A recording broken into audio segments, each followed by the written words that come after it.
Itu kamu waktu speak up itu maksudnya apa? Karena memang kamu kesel atau memang kamu mau memberikan efek jerah sama mantan suami atau mau sekedar curhat atau edukasi atau apa niatnya waktu itu? Soalnya kan waktu itu udah banyak ya berita-berita yang udah bertebaran yang nggak bener gitu. Bilangnya baru apa sih pacaran udah 5 tahun terus nikahnya baru 3 hari terus kegerebek segala macam. Itu kan berita-berita udah nggak bener gitu, makanya aku datang ke Kadensu itu untuk mengklarifikasi itu. Halo sobat Fakta 5D, ketemu lagi dengan 5D yang terus mengabarkan fakta viral seputar selebritas tanah air yang terus saja bikin berita. Dan dengan berita mereka tetap eksis di ranah media. Tidak ada asap kalau tidak ada api. Itulah peribahasa yang cocok untuk kasus Norma Risma ini. Awalnya api itu disulut oleh pihak Rozi, sehingga akhirnya Norma Risma pun bikin Rozi dan juga mertuanya kelabakan karena harus membayar 50 juta. Kemudian Risma mengeluarkan curahan hatinya di media sosial.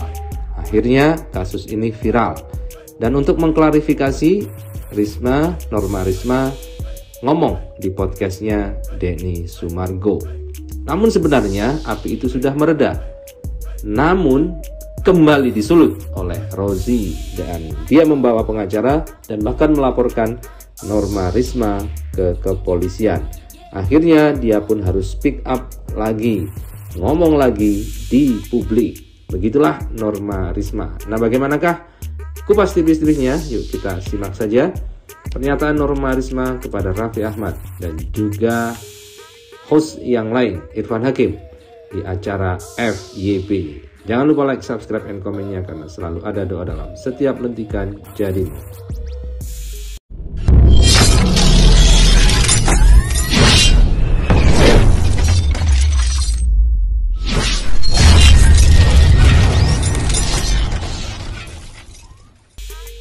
Waktu speak up itu maksudnya apa? Karena memang kamu kesel atau memang kamu mau memberikan efek jerah sama mantan suami atau mau sekedar curhat atau edukasi atau apa niatnya waktu itu? Soalnya kan waktu itu udah banyak ya berita-berita yang udah bertebaran yang nggak bener gitu. Bilangnya baru apa sih pacaran udah 5 tahun terus nikahnya baru 3 hari terus kegerebek segala macam. Itu kan berita-berita udah nggak bener gitu, makanya aku datang ke Kadensu itu untuk mengklarifikasi itu. Dan menurut aku setelah dari situ aku juga nggak akan mau kemana-mana karena menurutku udah beres ternyata. Nah, itulah yang dimaksud oleh Norma Risma. Dan perhatikan, saat Norma Risma berbicara, dia tanpa keraguan sama sekali, lancar saja. Tidak seperti kubu sebelah yang banyak e-nya dan banyak tidak konsistennya. Di sini Raffi Ahmad yang selalu banyak bertemu orang yang mengerti karakter, memahami sepertinya. Raffi Ahmad merasa bahwa Norma Risma yang jujur. Selaku host, dia pun manggut-manggut saat mendengar klarifikasi dari Norma Risma. Dan bahkan Raffi Ahmad nampaknya juga simpati dengan apa yang dikatakan oleh Norma Risma. Norma Risma mengatakan bahwa klarifikasi yang dilakukan Norma Risma di YouTube podcast Denny Sumargo bukan untuk mencari popularitas, melainkan meluruskan berita yang simpang siur di media karena dia dianggap baru menikah 3 hari langsung digerebek, padahal dia sudah 5 tahun menjalani pernikahan dan mulai awal pernikahan lika-liku pernikahan sudah dialaminya dan hatinya banyak disakiti dan bahkan pernah di KDRT dan puncaknya adalah penggerebekan itu.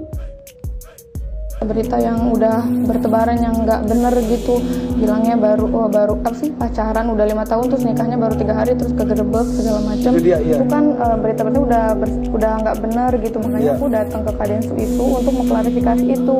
Dan menurut aku setelah dari situ aku juga nggak akan mau kemana-mana karena menurutku udah beres. Ternyata kan dari pihak mantan suamiku itu asal-muasal menyebar lebih dahsyat lagi ya. Dari situ kan dia juga ngelaporin aku. Terus yang katanya undang-undang ITE, terus nggak lama lagi ada datang somasi. Waduh, ini ada artikel juga nih katanya Rozi. Nah, lihatlah Raffi Ahmad melihat sorot mata dari Norma Risma dengan sorot mata yang tidak tega Raffi Ahmad dan Irfan Hakim yang merupakan host berpengalaman dan banyak mewawancarai orang tentu tahu mana yang tulus, mana yang berpura-pura. Raffi Ahmad pun menaruh simpati kepada Norma Risma yang telah mengalami lika-liku batin dan ujian batin yang luar biasa dari mantan suaminya dan juga ibu kandungnya sendiri. Jadi tadi yang tadi 500 juta itu termasuk dianggap pemerasan nggak? Oh enggak dong. Ya. Ibaratnya kalau ada datang menanyakan lu gimana sih, nggak usah lanjut deh, ya kan? Terus orang yang ditanya, oke, gua mau, nggak usah lanjut, tapi syaratnya begini. Itu bukan pemerasan. Itu bukan pemerasan. Itu persyaratan namanya. Persyaratan. Itu pun dia hanya ngoceh sekali doang. Nggak ada tujuan pemerasan lagi pula. Kalaupun dia benar serius minta, itu hak dia karena dia sudah merasa dirugikan. Persyaratan, tapi bukan pemerasan. Benar. Oke.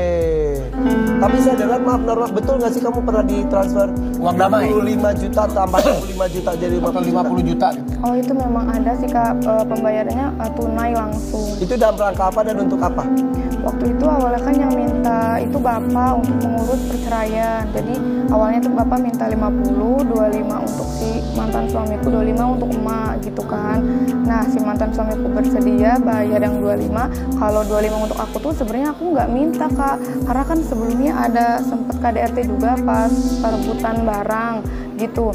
Karena dari pihak keluarganya dia itu pengen damai, jadi dia yang dari pihak kakaknya sendiri yang ngomong, udah kita ganti aja uang visumnya sebesar 2-3 juta. Aku kan nggak mau, kata aku nggak mau diuangkan gitu, aku mau tetap lapor aja, terserah pihak kepolisian hasilnya gimana. Tapi kan dari sana pengennya damai segala macem, itu kan rapatnya sampai malam. Itu yang apa, dugaan KDRT? Iya. Oh, beda lagi sama kasus grebek dengan grebek, beda lagi ya? Beda. Oke. Tapi kalau bapak 25 juta untuk apa? Untuk ngurus perceraian Kak. Minta ke Si mantan suamiku itu, karena kan papa udah sakit hati lah gitu. Kalau bapak kamu udah nggak mau lah kamu sama dia. Iya.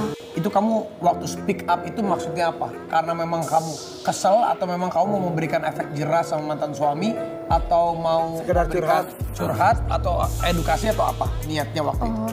Soalnya kan waktu itu udah banyak ya berita-berita yang udah bertebaran yang nggak bener gitu.